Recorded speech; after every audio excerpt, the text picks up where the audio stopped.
a nightmare. It was a fucking nightmare. I got robbed by a machete down there. I called the guy a motherfucker. You shouldn't have fucking called him a fucking mother. Like, so I lived in the center of the island. There's no sidewalks. It's dangerous as fuck. You drive on the opposite side of the fucking road, and so like. So they have the bars for the tourists that close at 2, and then they have the bars that close for the night, the bartenders that close at like 4 or 6. So my strategy would be to go to the bars and get wasted enough to find someone that was drunk enough to drive me home.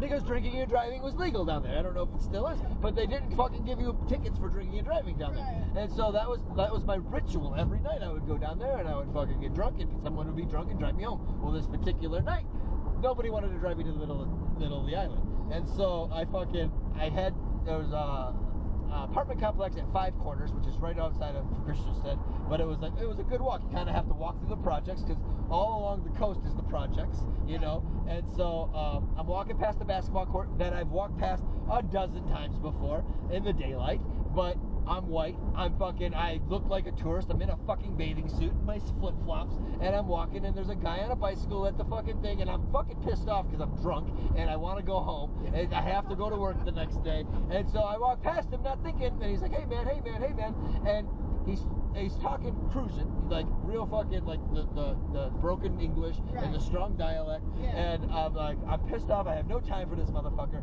and I'm like, fuck you, mother scunt, and I keep it fucking moving, and he's like, mother scunt, I'll show you, mother scunt, and I heard the fucking bicycle as it's rolling up to me, and like he drops the bike, he grabs my shoulder, and he flips me around, and he's already full motion with a machete, and boom, hits me across the face with the fucking machete, like boom, and I see white for a second. I take a step back out of my fucking my flip-flops, and he's like, run your pockets, give me your fucking shit. And I'm like, oh fuck.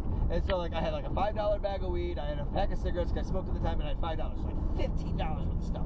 And he's like, give me your chain. And I'm like, you can't have my fucking chain. He's like, give me your chain. And like, I don't know, he must have like looked away for a brief second, and in that moment I swooped my fucking my sandals up and I sprinted into the projects, because they have the hot water tanks there are like hot water tanks, and have the brick walls that are like half brick walls that like just tall enough to cover the hot water tanks. And I'm running through the bush because there's no one cuts the fucking grass there, and like I'm running through broken glass and whatever. I just got hit in the fucking face with a machete. I don't give a fuck if I get glass in my foot. At this point I think this motherfucker's gonna kill me. I don't know. And so I run and I jump over one of these brick walls and I hide by this fucking hot water tank for like 20-25 minutes probably, like just making sure this motherfucker couldn't find me. He didn't, and he was gone.